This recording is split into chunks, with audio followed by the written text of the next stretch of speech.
Weather coverage you can count on with Alabama's weather anchor of the year, WAAY 31's chief meteorologist Kate McKenna. It has been a very busy night, not only in North Alabama, but all across the state. Same thing for Mississippi, a very large line of severe thunderstorms tracking through both states. And this is where we stand right now on the WAAY 31 Storm Tracker Early Warning Radar Network.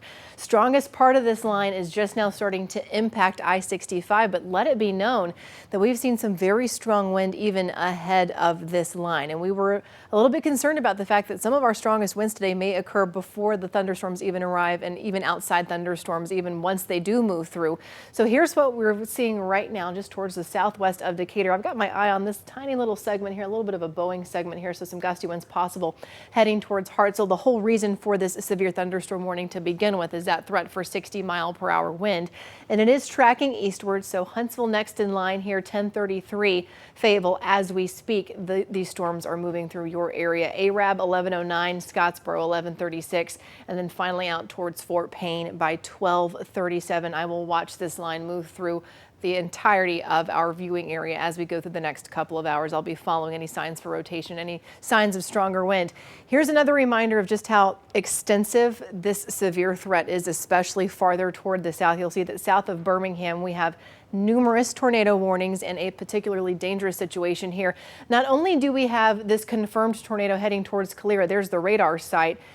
If you look farther to the southwest, there's another warning just on the tail of that particular confirmed tornado. So we're going to be watching that situation as well. Just want to kind of give you an update on what we're seeing farther south in case you do have family elsewhere in the state. And here's another look at what we've seen with wind reports so far.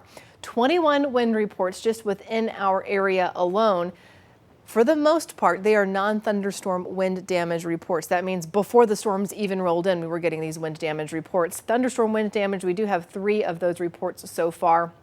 And then I also want to show you an even wider view here to show just how widespread this has been today, and also to point out in a couple of instances, a couple of fires being reported here within these National Weather Service storm reports, several reports of tornadoes as well. Every icon that you see is indicative of a storm report. Right now in Muscle Shoals, we are fortunately on the quieter side of things. There's no longer a tornado watch in effect. Still a little bit on the breezy side, but not terribly strong wind out of the south, still 22 miles per hour. Our temperatures have now dropped into the lower 60s and it's raining steadily. As we go through the rest of tonight, I do want to mention to you that that high wind threat is still a possibility. It's still top of the list. As far as the tornado threat, definitely looking lower for us at this point, and the risk for flooding, that is a little bit higher given the fact that this line is starting to slow down. But here's the mention of that tornado watch for you. Our western counties have been cleared. A little bit of a nugget of good news there. Lauderdale, Colbert, Franklin counties no longer included in the tornado watch elsewhere. This is still going to last until 1 o'clock Thursday morning. Here's a look at how things are going to go for the next several hours. This data source is doing a decent job of picking up on where the rain is at its heaviest right now, where that wind threat is going to be at its highest. It's maybe about an hour behind. So just kind of keep that in mind here as we go forward.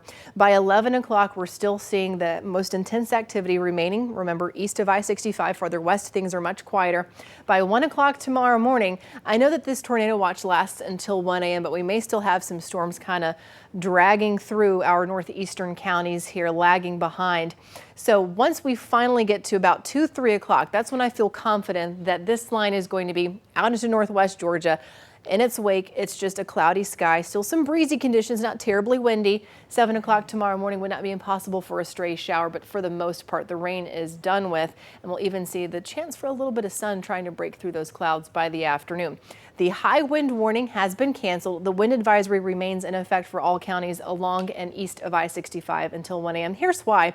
You'll see it's still pretty windy here just before midnight, and then it's just plain old breezy through the day tomorrow all the way into the afternoon. We're seeing those winds about 20 miles per hour. So to put it simply, a mix of clouds and sun, a few showers early tomorrow morning. 64 degrees is your high temperature for Thursday. Still seeing those winds gusting at times up to 25 miles per hour out of the west. 7-day forecast.